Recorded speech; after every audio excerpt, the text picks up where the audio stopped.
Welcome to class 9 वाला। तो आज के वीडियो में हम लोग पढ़ने वाले हैं एक्सरसाइज 10.5 के क्वेश्चन नंबर 1 का सॉल्यूशन।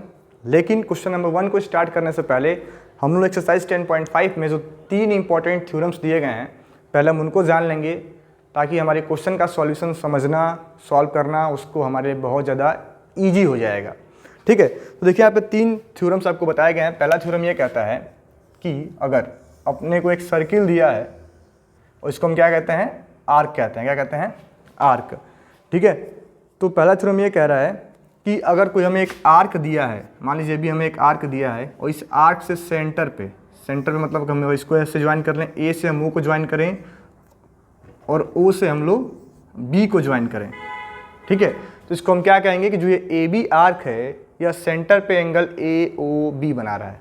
क्या बना रहा है कि सेंटर पे angle A O B form कर रहा है। ये वाला एंगल जो होगा इसको हम क्या बोलेंगे, angle subtended by arc A B. क्या पढ़ते हैं? एंगल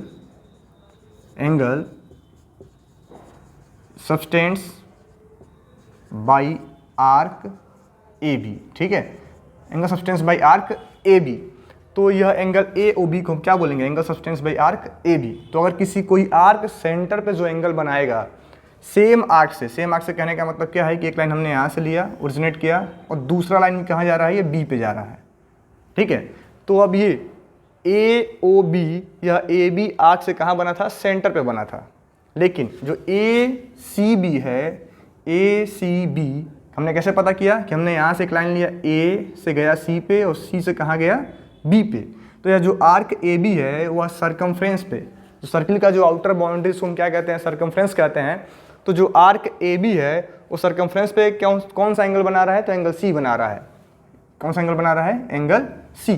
तो इस थ्योरम का मतलब यह है कि angle subtends by arc A B at the centre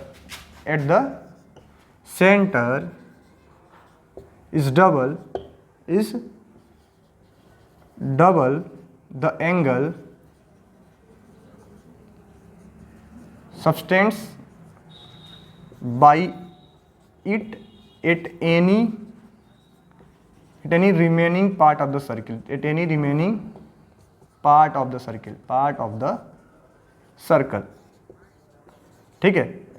part of the circle. ये आप अगर नाम इसको हटा दें तो हम लोग क्या पढ़ेंगे, थ्योरम हमारा क्या था कि an angle subtends by arc at centre is double the angle subtends by it at any remaining part of the circle. यानी अगर कोई आर्क सेंटर पे जो एंगल बना रहा है, यह वाला जो एंगल होगा, यह एंगल चाहे कुछ भी हो, या इस वाले का क्या होगा, डबल होगा। हमें इतना ही समझना है कि अगर आर्क से सेंटर पे एंगल बना है और उस सेम आर्क से सरकमफ्रेंस पे कोई एंगल बना है, कहीं भी बना हो, तो यह जो एंगल होगा इसका डबल होगा। यानी अगर ये 20 डिग्री का बनेगा तो कितने का बनेगा, 40 का होगा। अगर ये हम बना लें इसको 50 का तो कितने का बनेगा, ये इसका ठीक डबल 100 का होगा। तो हमें याद रखना है कि सेंटर पे डबल होता है, सरकमफ्रेंस पे क्या होता है, हाफ होता है।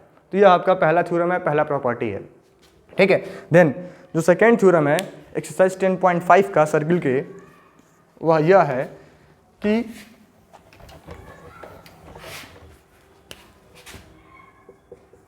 अगर एक सर्किल दिया है और इसका हम एक आर्क ले रहे हैं, मान लेते हैं पी क्यू आर्क है, और इस आर्क से हम एक यहाँ पे एंगल बना रहे हैं, angle R P R Q, और एक एंगल यहाँ बना रहे हैं पी एस क्यू। तो यह सेम आर्क से दोनों एंगल बने हैं, चाहे पी एस क्यू हो चाहे पी आर क्यू हो। पी एस क्यू भी किससे गया है, आर्क पी क्यू से बना है, और पी आर क्यू भी किससे बना है, आर्क पी क्यू से बना है। तो यह दोनों एंगल क्या होंगे, आपस में इक्वल होंगे। कहने का मतलब क्या है कि angle P S Q is equal to क्या होगा, एंगल पी आर क्यू। इसको हम क्या बोलते हैं कि angle subtends by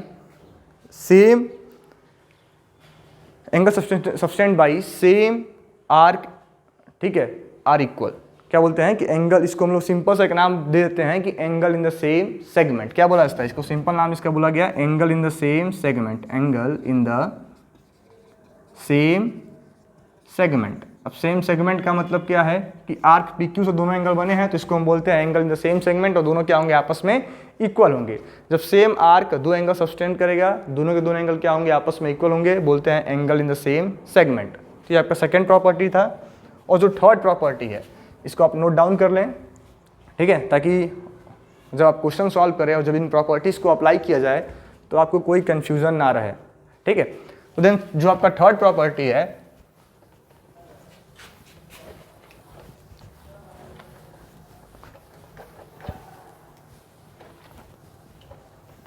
third property ये कहता है कि अगर एक हम सर्किल बनाएं और सर्किल पे 4 पॉइंट्स मार्क किए जाएं, ए, बी, सी और डी, और इन सबको हम आपस में अगर सिस्टमेटिक तरीके से ज्वाइन कर लें तो यह क्या फॉर्म करेंगे, एक क्वाड्रिलेटरल फॉर्म करेंगे। क्या फॉर्म करेंगे, एक क्वाड्रिलेटरल फॉर्म करेंगे, और इस क्वाड्रिलेटरल को हम कहते हैं साइक्लिक क्वाड्रिलेटरल। क्या बोलते हैं, साइक्लिक क्वाड्रिलेटरल, ठीक है। इसको क्या बोला जाता है, साइक्लिक क्वाड्रिलेटरल। अगर किसी क्वाड्रिलेटरल के चारों पॉइंट्स कहाँ लाई कर रहे हैं, सर्किल पर लाई कर रहे हैं, तो ऐसे क्वाड्रिलेटरल को हम बोल रहे होते हैं साइक्लिक क्वाड्रिलेटरल। और इसकी प्रॉपर्टी होती है कि इसके सामने सामने वाले एंगल का सम कितना होता है, ये आपस में होते हैं सप्लीमेंट्री। क्या होते हैं आपस में, सप्लीमेंट्री। और इनका सम कितना आता है, सप्लीमेंट्री का मतलब कि दोनों का सम करने पे आ गया 180 डिग्री। यानी अपोजिट एंगल्स का सम क्या होता है, 180 डिग्री होता है। इसके अपोजिट एंगल आपस में क्या होते हैं, सप्लीमेंट्री होते हैं।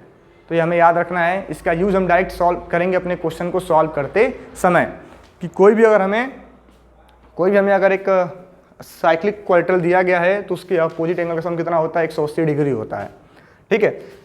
b प्लस डी 180 हो जाएगा, इनको अपोजिट बोलेंगे। b प्लस डी कितना होंगे, आपस में 180 होंगे, और a प्लस सी आपस में 180 होंगे, ठीक है। ये आपस में सप्लीमेंट्री होंगे।